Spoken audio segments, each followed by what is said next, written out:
నాడో ఎవడి నామస్మరణ వలన కేవలము శుభమే జరుగుతుందో వాడిని శివ అని పిలిచారు. మీకు నేను ఒక దేవాలయ ప్రాంగణంలో శివమహాపురాణ ప్రవచన సందర్భంలో మీకు ఒక విషయం విజ్ఞాపన చేస్తున్నాను. ఇది పరమసత్యం, అబద్ధాలు చెప్పుకోవలసిన దౌర్భాగ్యం నాకు లేదు. బహుశా మా దొరగారికి ఒక్కరికి తెలిసేమో, ఆయన నాకు పేరు జ్ఞాపకంలో లేదు. ఈ ఊళ్ళోనే ఒక వ్యక్తి ఉండేవారు. ఆయన ఒకసారి నా దగ్గరికి వచ్చి, అంటే నా ఉద్దేశం ఇలాంటి బాధల్లో ఉన్న వాళ్ళందరినీ మా ఇంటికి వచ్చేసి నన్ను అడగమని కాదు. ఆయన ఒకసారి మా ఇంటికి వచ్చి, ఒక్కసారి మీకు నమస్కారం చేసి వెళ్ళిపోతానని చాలా వ్యగ్రతతో అన్నాడు. అంటే నేను ఆఫీస్కి వెళ్ళిపోతున్నానండి, టైం అయిపోతుంది, ఇప్పుడు నమస్కారం పెట్టి మాట్లాడడం ఎందుకు? అక్కర్లేదు, నేనేం మాట్లాడను, ఒకసారి నమస్కారం చేసి వెళ్ళిపోతానని. సరే చెయ్యండి, కానీ అది మీరు నమస్కారం చేస్తానన్నట్టు లేదు, ఒక్కసారి మిమ్మల్ని కొడతానన్నట్టుంది.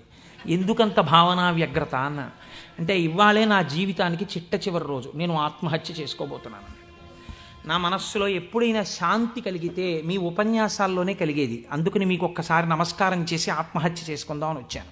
మీకు ఒక్కరికే చెప్తున్నాను, మీరు ఎవరికీ చెప్పకండి, సాయంకాలానికి నేను ఉండను అన్నది. నేను హడిలిపోయిన, ఇది నాకు చెప్పాడు బాబని. అది నేను తర్వాత ఎడతాను ఆఫీస్కి, అవసరమైతే హాఫ్ డే సీఎల్ ఎడతాను, కూర్చోండి అని కూర్చోబెట్టాను. అంటే బాబా ఇలా మా ఇంటికి వచ్చేయమని ఆలోచమండి. కాబట్టి కూర్చుంటే ఏమి మీకు ఎందుకు కలిగింది ఈ బాధ? ఆయన ఏదో పాపం చాలా చెప్పుకొచ్చాడు ఏడుస్తూ. నేనన్నా సరే, ఒక పని చేయండి, ఆఖరి ప్రయత్నం ఒకటి చేయండి. మీరు దీక్షగా 42 రోజులు శివాలయానికి ఎవ్వరికీ చెప్పద్దు. ప్రదోష వేళలో వెళ్ళి శివ ప్రదక్షిణం చేసి మీరు ఏమీ చెప్పకండి. మీరు చెప్పగలిగినంతసేపు శివాలయం అరుగు మీద కూర్చుని శివ శివ శివ శివ శివ శివ ఇదొకటే. ఒక 42 రోజులు ఈ దరిద్రాన్ని, మీ కష్టాల్ని అనుభవించి చూడండి అన్నాను. మీరు నమ్ముతారా? ఆ వ్యక్తి నా దగ్గరికి వచ్చి, నా జీవితంలో ఆశించని రీతిలో నా జీవితానికి ఒక కొత్త మలుపు తిరిగిందండి, నేను వరంగల్ వెళ్ళిపోతున్నాను, నేను సెటిల్ అయిపోతున్నానని చెప్పాడు. ఆ వ్యక్తే నాకు ఈ మధ్యనే మళ్ళీ ఫోన్ చేసి, కోటేశ్వరారు ఇప్పుడు నేను ఎంత ఆనందంగా ఉన్నాను అనండి, ఒక్కసారి మీరు ఏమైనా వరంగల్ వస్తారేమిటండి ఉపన్యాసాలకి, మీ దర్శనానికి వద్దాం అనుకుంటున్నాను, నేను కూడా కాకినాడ అన్నాడు. అయ్యా మీరు ఎప్పుడైనా కాకినాడ, ఇప్పుడు అక్కర్లేదు, ఇప్పుడో తర్వాత వద్దురు కానీ, నేను వరంగల్ ఇప్పుడు మాత్రం రావట్లేదు, నేను వరంగల్ వస్తే చెప్తాను, అప్పుడు మీరు నా దగ్గరికి వద్దురు కానీ తప్పకుండా దర్శనానికి అన్నాడు. కళ్యాణి అందులో అంటారే, ఏతి జీవంతిమానందో నరం వర్ష శతాదపి అంటుంది సుందరకాండ. 100 ఏళ్ళు బతికిన వాడు శుభాన్ని చూస్తాడు. అందుకే తొందరపడి ఏదో సమస్య ఉందని ఆత్మహత్యలు చేసేసుకుంటాం, ఇలాంటి మాటలు అనకూడదు. కాబట్టి చూడండి, శివుడు ఉద్ధరించగలడు అనడానికి ప్రత్యక్ష ప్రమాణం మనకే ఉంది కదా. శివం అంటే మంగళం, శోభనం, శ్రేయస్సు, కళ్యాణం. ఏ శుభము నీకు కావాలన్నా శివానుగ్రహముగానే వస్తుంది. శివానుగ్రహము కలిగితే నీ ఇంట సర్వమంగళములు జరుగుతాయి. అందుకే శంకర భగవత్పాదాచార్య స్వామి శివానంద లహరిలో ఒక మాట అంటారు, అసలు శివ నిన్ను చూసి ఏదేదో అనుకుంటుంటే అసలు నీ స్వరూపం ఒక్కసారి ఆలోచించు. కరస్తే హేమాద్రౌ గిరిశ నికటస్తే ధనపతౌ గృహస్థే స్వర్భూజామరసురభి చింతామణిగణే శిరస్థే సీతాంశౌ చరణయుగళస్తే అఖిల శుభౌ కమర్థం దాస్యేహం భవతు భవదర్థం మమ మనః అంటారు. శంకర, నాకు శుభం ఈయన అడగడానికి నీకు నేనేమి ఇచ్చివను? కరస్తే హేమాద్రౌ, ఒక చేతిలో నువ్వు మేరు పర్వతం బంగారు కొండ పట్టుకున్నావు, బంగారు కొండే నీకుంది, ఇంకేమివ్వను? గిరిశ నికటస్తే ధనపతౌ, గిరిశ ఓ శంకర, నీ పక్కన నవనిధులకు అధిపతి అయిన కుబేరుడు ఇలా నిలబడ్డాడు. నువ్వు ఎప్పుడు కుబేరా కొంచెం ఏమైనా 2 రూపాయలన్నా ఏంటి అనలేదు. ఆయనే ఎప్పుడు ఏమైనా అడుగుతావేమోనని ఇలా నిలబడ్డా, ఆయన కోరిక తీరలేదు. గిరిశ నికటస్తే ధనపతౌ, కుబేరుడు నీ పక్కన ఉన్నాడు. గృహస్థే స్వర్భూజామరసురభి చింతామణిగణే, నీ ఇంట కల్పవృక్షాలు, కామధేనువులు, చింతామణులు రాసులు పోసి ఉన్నాయి.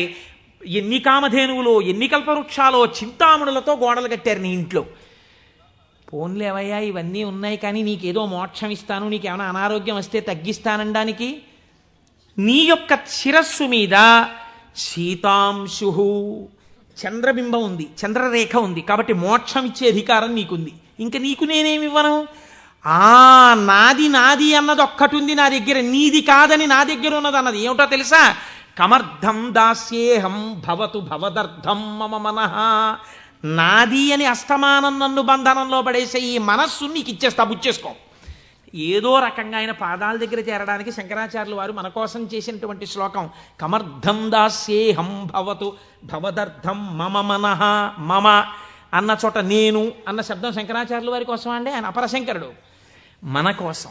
ఇది జగద్గురువుల యొక్క కారుణ్యం. కనుక అటువంటి శంకరుడికి మీరేమి ఇవ్వాలి? మీరేమి ఇవ్వక్కర్లేదు. కానీ మీరు ఇలా నమస్కరిస్తే చాలు, ఒక్కసారి శివ అంటే చాలు, ఆయన పొంగిపోతాడు.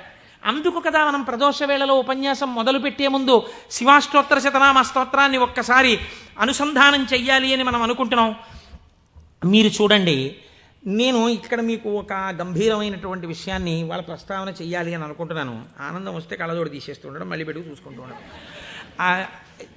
బాగుందండి మీరు చెప్పింది, శంకరుడు అంతటి గొప్పవాడే, ఇంతవరకు బాగుంది. కానీ ఇలా ఆయన ఎప్పుడూ మా కంటితో మేము చూడని రూపంలో ఉండడమేనా, లేకపోతే మాకు ఇంతకన్నా ఏమైనా గొప్ప ఉపకారం చేశారా? కళ్యాణం, భద్రం, శ్రేయం, శోభనం, శుభం, వీటన్నింటికీ అర్థం కేవలం శుభాలు చేసుకోవడం, పెళ్ళిళ్ళు చేసుకోవడం, బూరెలు తింటూ ఉండడం, గారెలు తింటూ ఉండడం, ఇవేనా? ఇంకేమైనా చెప్పారా శంకరుడు? ఇవే నా అర్థం, నేను ఇవే మీకు చేసి పెడుతూ ఉంటానని ఏమైనా అన్నారా? దీన్ని మీరు చాలా జాగ్రత్తగా గంభీరంగా పట్టుకోవాలి. మీరు ఇది పట్టుకునే ప్రయత్నం చేస్తే శివపురాణం విషయంలో మీకు ఒక గొప్ప అవగాహన ఏర్పడిపోతుంది. కాబట్టి చెవులు రిక్కించి చాలా జాగ్రత్తగా వినే ప్రయత్నం చెయ్యండి. కదిలినటువంటి శివుని యొక్క స్వరూపాన్నే నటరాజమూర్తి అని పిలుస్తాం. ఎదర వ్యాఖ్యానం పురాణంలో వస్తుంది, అప్పుడు నేను నటరాజ తత్వం గురించి, చిదంబరం గురించి చెప్తాను. అప్పుడు విందురు కానీ ఇప్పటికొకటి తెలుసుకోండి, తనలో తాను రమించిపోతున్నటువంటి శివుడు అలలు లేని సరస్సు. కాబట్టి తనలో తాను రమిస్తుంటాడు, కదలిక ఉండదు. ఇప్పుడు అదే శివుడు సృష్టికర్త, స్థితికర్త, ప్రళయకర్తగా ఉన్నాడు అనుకోండి, కదులుతూ ఉంటాడు. ఈ కదిలినప్పుడు నటరాజు నాట్యం చేస్తుంటాడు. నటరాజు సృష్టి స్థితి ప్రళయకర్త అయి నటిస్తున్నప్పుడు పక్కన దగ్గరగా ఎవరైనా నిలబడతారా? నిలబడి అలా చూస్తూ సంతోషపడిపోయే వాళ్ళు ఎవరైనా ఉన్నారా నటరాజుని? శ్రీ మహావిష్ణువు అంతటి వారు అసుర సంధ్య వేళలో మధ్యలో వాయిస్తూ ఉంటారు, శంకరుడు నాట్యం చేస్తుంటే. కాబట్టి ఉట్టిన ఏమీ చేయకుండా స్పెక్టేటర్స్ పాస్ అని చెప్పి ఏమైనా ఇస్తారా? రేపాక సుబ్బారావు సూర్యకళామందిరానికి ఇచ్చినట్టు ఇస్తే వెళ్ళి కూర్చున్న పాస్ పట్టుకుని మొదటి వరుసలో చాలా దగ్గరగా ఉట్టిన ఏ సహాయం చేయకుండా ఇలా చేతులు కట్టుకుని అబ్బా చాలా బాగా చేస్తున్నారండి అని ఇలా సంతోషంగా చూసేవాళ్ళు కూడా ఎవరైనా ఉంటారా సభలో?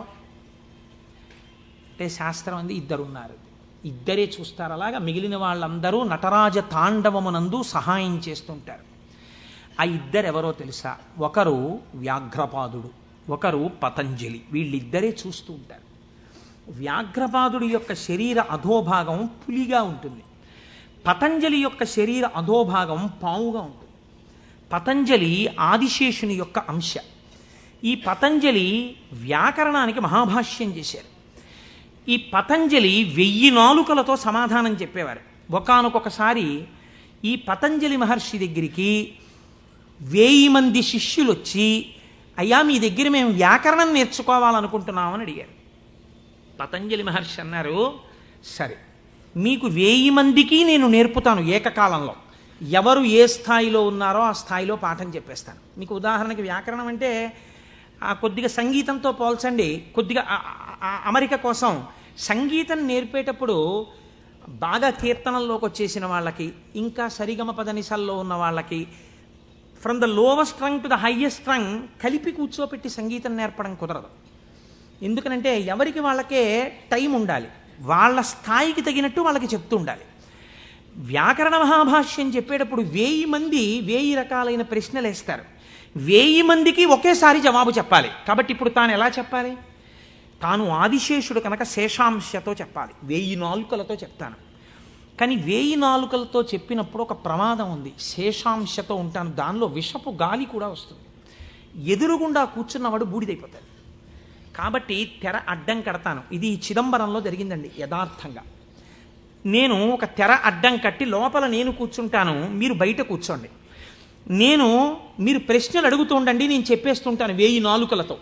ఒక్క నియమం, 1000 నాలుకలతో నేను కష్టపడి 1000 మంది శిష్యులకు సమాధానం చెప్పడానికి కూర్చుని ఉండగా ఎవడైనా సరే నేను పాఠం పూర్తయిందనే లోపల లేచి వెళ్ళిపోతే వాడు బ్రహ్మరాక్షసుడైపోతాడని చెప్పి శాపం పెడుతున్నానన్నారు. 1000 మంది శిష్యులు కూర్చున్నారు. కొంతమందికి అసలు ప్రారంభంలోనే అనుమానాలు ఉంటాయి. అలాంటి వాళ్ళు కూడా ఉంటారు. ఇప్పుడు ఇది మోక్షద్వారం, ఇందులో దూరితే మోక్షం వస్తుంది అన్నాం అనుకోండి, ఇది ఎవరు పెట్టారండి అంటాడు. వెంటనే వాడు వచ్చాడు. అసలు ముందు తెలుసుకోవడం కన్నా అనుమానాలు ఎక్కువ. అక్కడే పతనం ప్రారంభం. విన్నదాన్ని మననం చేసి దీన్ని మనం ఎంత అనుష్ఠానంలోకి తెద్దామని చూడకుండా మనం ఎన్ని అనుమానాలు ఇందులో తెచ్చేసుకుందాం అనేటప్పటికీ అవి ఎప్పటికీ ఆగవు. మీకు ఎప్పటికీ ఆగవు అనుమానాలు. ఇప్పుడు ఏమైపోయింది, ఇందులో ఒకటికి అనుమానం వచ్చింది. ఏమిటో వెళ్ళిపోతే బ్రహ్మరాక్షసుడు అంటున్నాడు. ఈ మాట వినగానే అసలు నాకు తోచడం మానేసింది. అసలు ఈయన మొదలెట్టే లోపలే కాసేపు బయటికి వెళ్ళి తిరిగి వస్తే మనశ్శాంతిగా ఉంటుంది. పాఠం మొదలెట్టే లోపల వచ్చేద్దామని ముందే వెళ్ళిపోయాడు ఆయన. పాఠం మొదలెట్టేటప్పటికి వద్దాం కాస్త మనశ్శాంతి వస్తుంది. లేకపోతే ఈయన ఏమిటో లోపల నేను 1000 నాలుకలు అంటున్నాడు, తెరత్తకూడదు అంటున్నాడు. ఓరు నాయనో ఇదంతా ఏ గొడవగా ఉంటుందో, వెళ్ళిపోతే బ్రహ్మరాక్షసుడు అంటాడు. ముందే కాస్త తిరిగి వస్తే, అలా తిరిగి వచ్చేస్తే కాస్త మనశ్శాంతిగా ఉంటుంది. అప్పుడు వచ్చి కూర్చుందాం పాఠానికని ముందే వెళ్ళిపోయాడు ఆయన. అంటే ఎలా ఉంటారో చూడండి లోకం. ఇప్పుడు పతంజలి వ్యాఖ్యానం మొదలుపెట్టారు. 1000 నాలుకలతో చెప్పేస్తున్నారు ఆయన పాఠం. ఒక ఆయనకి అనుమానం వచ్చింది. ఏమిట్రా 1000 మంది అడుగుతున్నాం, 1000 మందికి చెప్పేస్తున్నాడు సమాధానాలు, ఎలా చెప్తున్నాడు రా ఈయన? తెరడ్డం కట్టాడు, నేను చెప్తాను లేండి అన్నాడు. నిజంగా అసలు ఎలా చెప్పగలుగుతున్నాడో ఒక్కసారి చూద్దామని. చూడండి, సేవ చేస్తున్నారు పరమాత్మకి అని తెరడ్డం పెడితే ముందు వరుసలో కూర్చున్నవాడు తెరెత్తి చూస్తుంటాడు. ఎంత తప్పది అంటే అది కూడా భక్తి. కాబట్టి అలా ఆ పతంజలి అటు కూర్చుని ఉండగా ఒక శిష్యుడు ఏం చేశాడంటే మెల్లిగా తెరెత్తాడు. తెరెత్తి చూశాడు. చూసేటప్పటికి విషపు గాలి వాడు ఒక్కడి మీదకే వెడుతుందా? ఈ 999 మంది బూడిదైపోయారు. అట్నుంచి ప్రశ్న ఆగిపోయింది. ఆగిపోగానే పతంజలికి అనుమానం వచ్చింది. ఏదో జరిగిందని ఆయన పాఠం ఆపి లేపి తెర తీసి చూశారు. బూడిద రాసులు ఉన్నాయి. అరేరే చచ్చిపోయారా 1000 మంది అనుకున్నారు. ఇంతలో పాఠం వినడానికి కొంచెం మనశ్శాంతితో వద్దామన్నవాడు వచ్చాడు. నువ్వు ఎక్కడికి వెళ్ళావురా అని అడిగారు ఆయన. అది నేను చెప్తాను కానీ వీళ్ళు ఏమిటంటే 999 బూడిద కుప్పలు ఏమిటండి అన్నాడు వాడు. వాడు బుర్ర మరీ పాడైపోయాడు. ఆయన అన్నారు, కంగారు పడకు, నేను ముందే చెప్పాను కదా తెరెత్తద్దని. ఎవడో ఎత్తాడు, బూడిదైపోయారు.